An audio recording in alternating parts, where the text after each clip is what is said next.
Funding for Coastal Kingdom is provided by the ETV Endowment of South Carolina, which proudly supports this program. Through the generosity of our members and donors, the ETV Endowment has funded educational and entertaining programming like Coastal Kingdom for more than 40 years. Additional funding provided by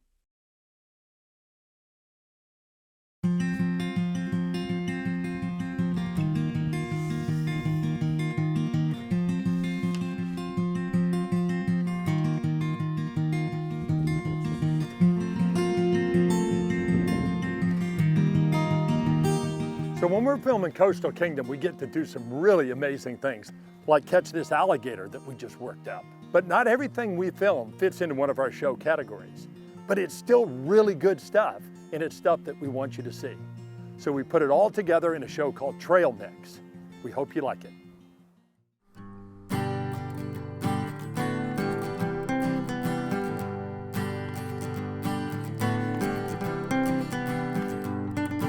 So look at that little guy. Okay, we got something big on. There we go. We've got the bird in. There's already a chick in there.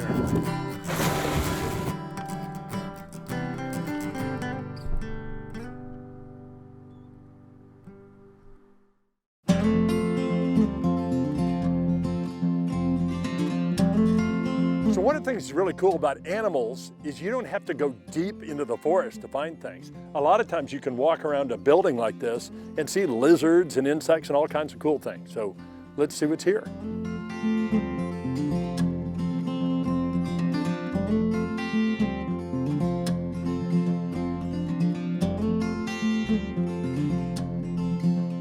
So guys, I was looking up in the rafters here, and I was first attracted by what I think is probably a Carolina wren nest, but that was not a Carolina wren sticking its head out. So I'm gonna grab a chair or a ladder or something and see if I can get up here and get a better look, but I think I know what it is. I'm pretty sure of what I saw, so I'm just gonna kind of reach in here. Yeah, it feels like what it's supposed to. And you know what this is? You know, there's no eggs or no bird in the nest, but look what's in here.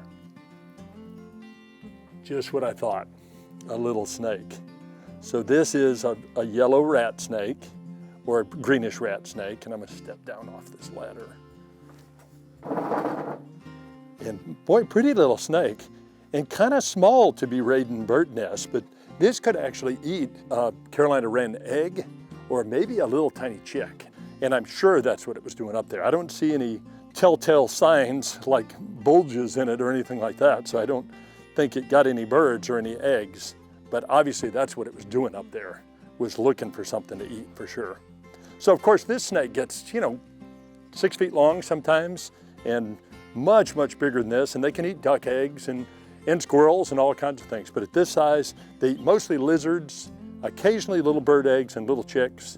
I mean, they're harmless. It's a non-venomous snake, but I guess it's not harmless if you're a Carolina wren. So I think instead of putting this back in the nest, that seems kind of unfair to the Carolina wren. I think what I'm going to do is just move this one over just 50 feet this way.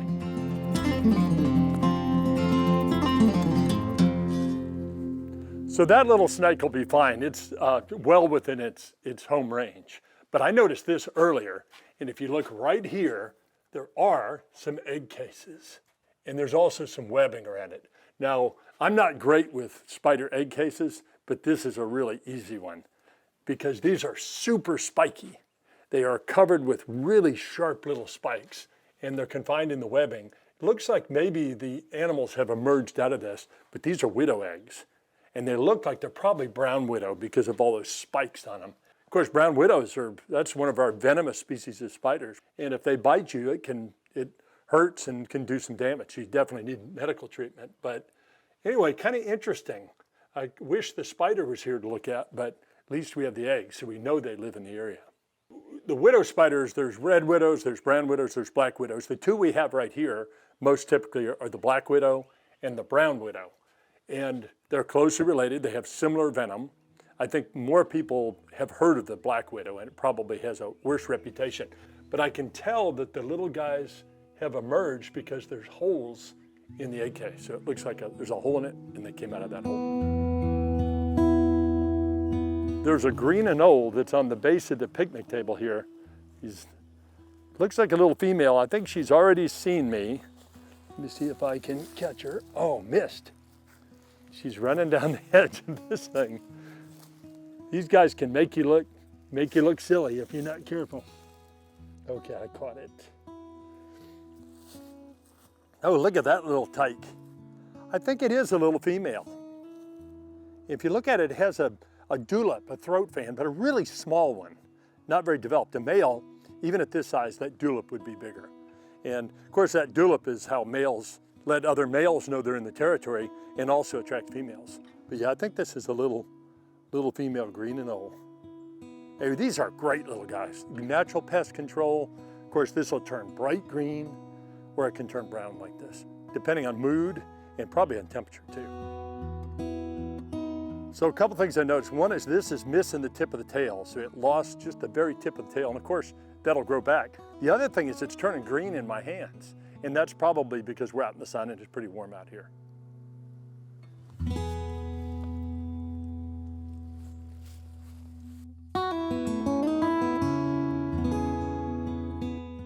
So this time of year, one of the things I like to do is keep an eye out for sassafrass trees, because a lot of times there's something really cool on them.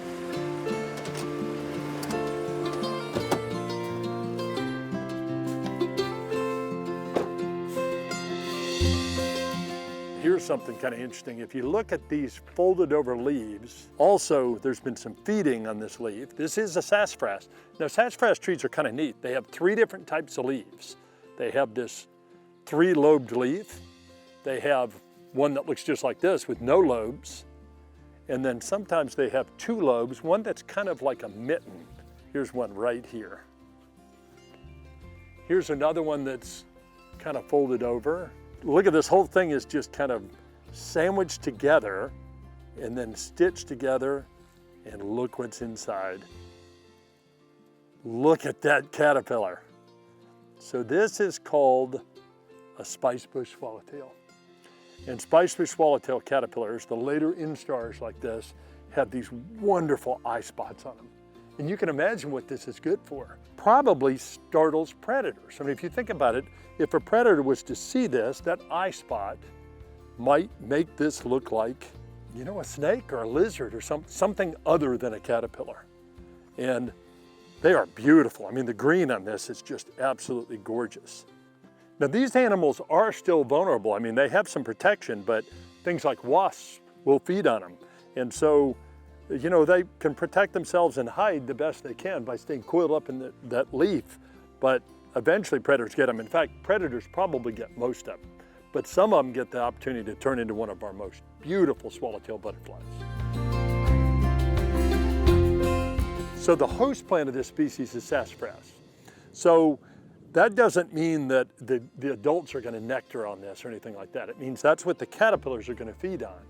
And sometimes these will actually form a chrysalis and put that somewhere else. So it's not even always on the sassafrass. But that host plant is very important for them. If they don't have these leaves to feed on, then they can't grow up and get big enough to where they can metamorphose and turn into a butterfly. Guys, I was walking along this road and I heard first and then saw, and right up here is a painted bunting male. And it has got one of the most melodic calls. Really, really recognizable, but it's one of the prettiest birds in the low country. I mean, without a doubt it. Beautiful, beautiful blue and red and green. It's just a gorgeous, gorgeous animal. And it's so fun to hear them and see them. So the males are very brightly colored, but the females are just kind of a light green color, not nearly showy, which makes sense because they blend in well, especially when they're nesting with, you know, vegetation and things like that. But the males can be brightly colored to attract females and to demonstrate that this is their territory and things like that. Anyway, painted bunting, it looks like, you know, they look like little hand-painted birds. They look like little tropical birds, but it's important to remember, bright colors, but they're only about this big. I'll tell you what, I never get tired of seeing these. They've got a beautiful call, and that is one beautiful bird. So that was really neat seeing that painted bunting, but the real reason that I came down here is I never get tired of looking at this snag. This old live oak tree that 20 years ago or so, I first got to look at this tree. I'll tell you what, it doesn't look very different than it did. So that live oak wood is very rot resistant and it's lasted a long time, and it's been fun to watch. All kinds of birds perch on it. I've seen red-headed woodpeckers nest in this thing. It's just, you know, it lived for a long time as a live oak, and then even after it died, it's still providing really good quality habitat for lots of animals.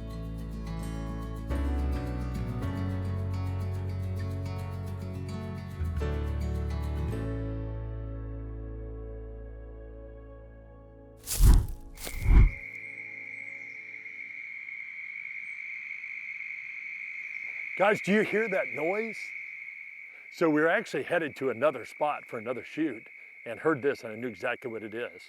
In the spring, a lot of times this time of year, you hear this call, and these are male toads that are calling, trying to attract females. I actually hear some leopard frogs in there too, but mostly what I hear is toads. So they've just cut some of the vegetation along the edge here, so it may be harder to find them, but I'm gonna see if I can catch one of these little guys.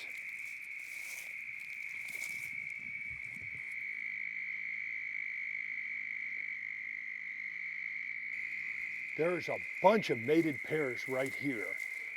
These animals reproduce by external fertilization. So what they're doing is they're finding a mate, and the female is releasing eggs and the male is releasing sperm. So externally they form in the water and the eggs are fertilized. And so this is a bunch of pairs that are together, and I see one little male right here. It's by himself, and this is one that's been calling.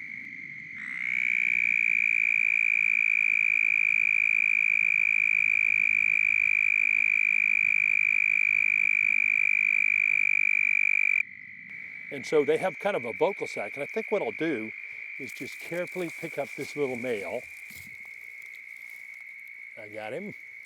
And man, look at that little guy. Toads are cute. I mean, they are really cute. And sure enough, this is a male. Of course, we saw it calling, but it has a very thickened, dark throat patch right here. And that's the vocal sac, and that's how it makes noise. And female toads will hear that noise, and that's how a male can attract a female or a mate to him. You can hear one in the background calling right now. So I already see some strings of eggs, and these eggs have already been fertilized, and they're gonna hatch into these little tiny tadpoles. I mean, the tadpoles are really small, and toads metamorphose or change into adult shape at a really small size. I mean, they are tiny. And as you can imagine, a lot of them get eaten by predators. I mean, it's hard enough to be an adult toad and survive, but if you're a toad that long, you gotta hide a lot. But eventually, those toads will get big enough where they can come back to a pond like this and reproduce themselves. So toads spend most of their time on land, but like most amphibians, they have to come to the water to breed.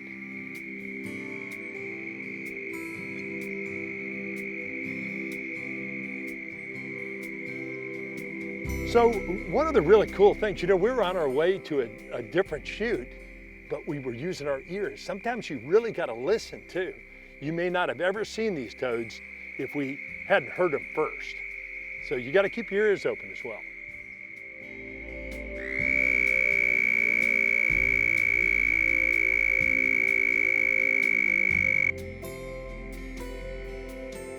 All right, I'm gonna let this little guy go.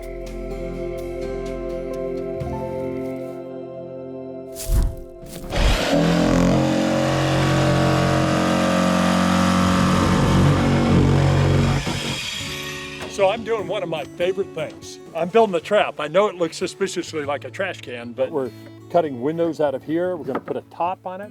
In fact, let me show you what it's kind of like one of those baking shows where they have the dish that's already prepared. So I just happen to have that right here. Here's a finished trash can trap. And you notice it's got the window here so that water can go in and out, because this is gonna be submerged most of the way into the water. And then there's gotta be a way to catch the animal. And if you see right here, there are funnels. Here's one that hasn't been painted or installed. And this is a repurposed minnow trap that was kind of getting rusty and torn up. So we put these funnels in here, and then we've got a top that snaps on, and then a bungee cord that's going to keep this nice and tight and keep it shut and keep anything from getting out. But this is going to be to catch all kinds of neat aquatic animals. Small fish that can fit through this funnel, but aquatic snakes, big aquatic salamanders, tadpoles, all kinds of neat things. And this will be a really good way to sample what types of animals are living in some of our wetlands.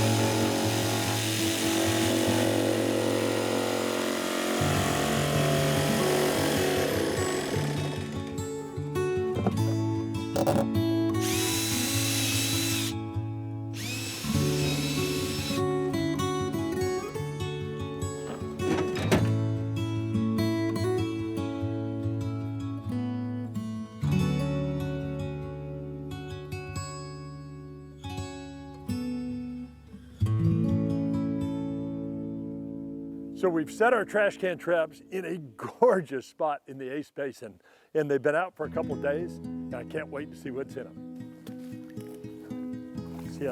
Well, I know about how deep it is because of the trap here. God, this is a neat spot. Boy, the water is really dark. There's a lot of tannins in it, so it looks like tea. You notice I've got bungees on the top of this, and that'll keep things from opening, like raccoons and things like that. Okay, these are, as you can imagine, this is pretty heavy until a lot of the water drains out. Let's see what's in here. Looks like some interesting stuff. Lots of crayfish. So I've got a little container here. Well, look at that. It's a handful of crayfish. Kind of cool. So these things work on crayfish. Now these look like they're Procamberis of some sort. Now crayfish are really hard to identify. You have to have first form males, and it's just kind of difficult, but I think that is the genus of these. So these were baited with some chopped fish, some cut bait, and also some gator chow. And gator chow is the stuff that we feed to our alligators, and it has all kinds of good stuff in it that aquatic creatures would like. So just crayfish in this one, but we've got some others to check, so let's go check those.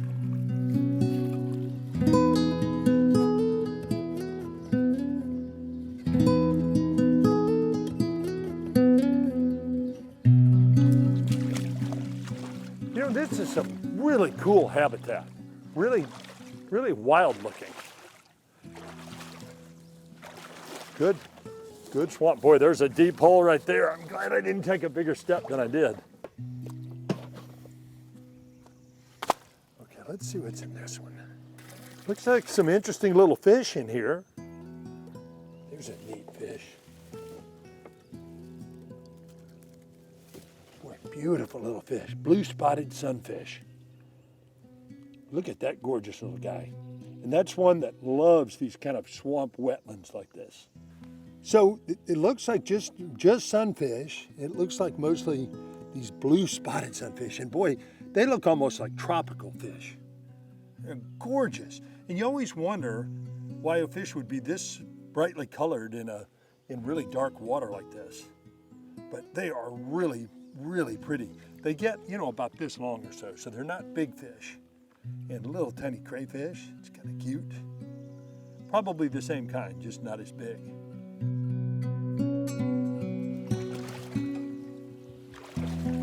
So this is, you can tell it's a little pool created by a beaver dam. There's several beaver dams here.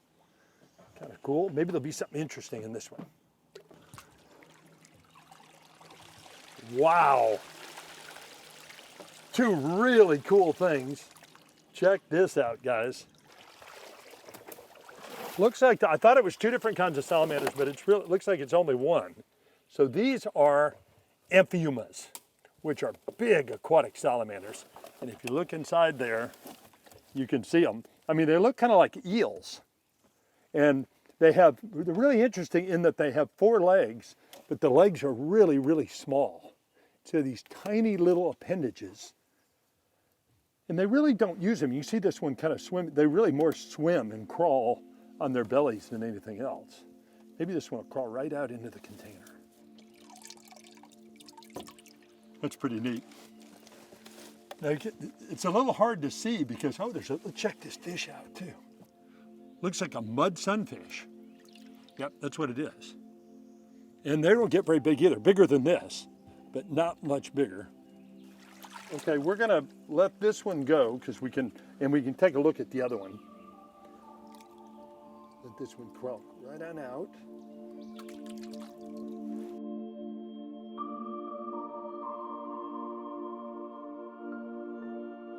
They're super slimy and hard to hang on to, so I'm having a little trouble holding on to it. But look at those legs. The back legs are very tiny too. And each one of them has 2 little toes on it. And that's where it gets the name two-toed Amphiuma. And this is what they live in. They live in these sort of weed-choked swamps and tannin-stained waters. And unless you're using the right kind of trap, like a trash can trap or something else, you'd never even know they live here.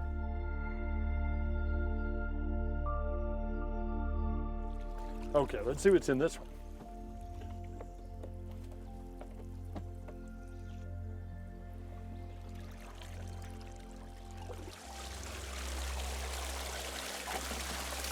Wow, some fish in this one for sure. Some kind of interesting fish. So I'm gonna grab my container again. Let's see what we have here. Here's the first one. Boy, that's a nice looking fish. This one is called a redfin pickerel. And of course, this is in the pike family. And that's the redfin, which doesn't get very big. But of course, there's other members, northern pike, muskellunge, and some of the others that get quite a bit bigger. These are kind of slippery. I'm making sure I get my hands wet, but boy, they are built like torpedoes. Long and slender, very athletic. You can see where they get the name redfin pickerel because they have those gorgeous red fins. Now this is a predaceous fish with a big mouth. And look at the mouth on it. So this can eat really big fish and can swallow stuff that's not as big as that. A little bigger crayfish here. Ow, that's a little good pinch there. Here's something kind of interesting. This is one of the predaceous diving beetles that starts as a larva and lives in the water. It's predaceous. Even as a beetle, it's predaceous as well.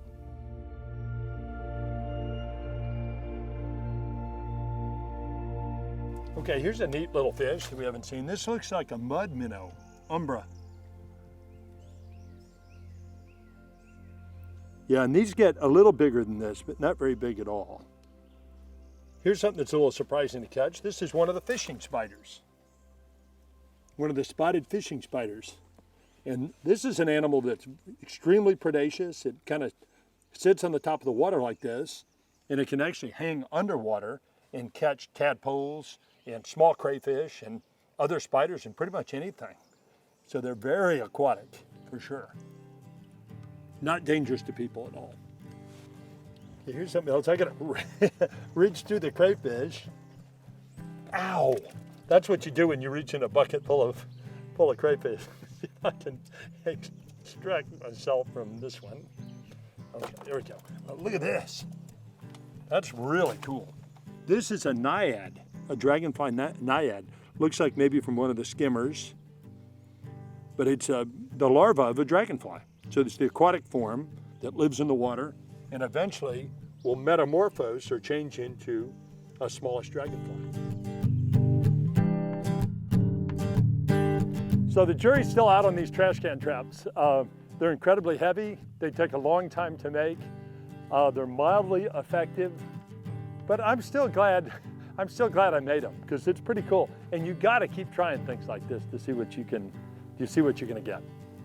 So we've had a great year filming Coastal Kingdom, and we've had some wonderful nature experiences. We're just glad that you guys could join us for the adventures. Thanks for joining us on this season of Coastal Kingdom.